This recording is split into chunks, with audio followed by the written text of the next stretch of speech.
మీ అందరికీ యూజ్ అయ్యేటట్లు ఒక మంచి టిప్ చెప్తానండి. అదేంటంటే నార్మల్‌గా మనము పచ్చిమిర్చి అలాంటివి తెచ్చుకుంటూ ఉంటాం కదా!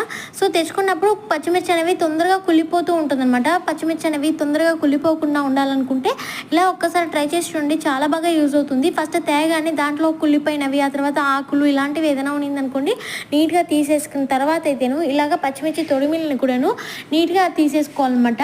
పచ్చిమిర్చిని అయితే ముందుగా అయితే వాష్ చేయకూడదనమాట. మనము కర్రీస్‌లో వేసుకునే ముందు అయితే వాష్ చేసుకోవాలి.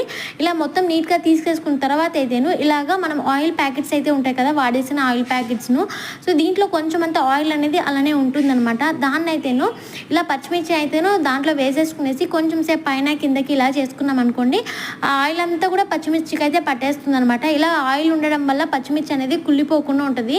మనకి చాలా రోజుల పాటు ఫ్రెష్‌గా ఉంటది. ఇలానే ఒక బాక్స్‌లో పెట్టి మనం ఫ్రిడ్జ్‌లో పెట్టి స్టోర్ చేసుకున్నాం అనుకోండి చాలా బాగుంటుంది. ట్రై చేసి చూడండి. టిప్స్ నచ్చితే ఒక లైక్ అయితే ఇవ్వండి. Thank you.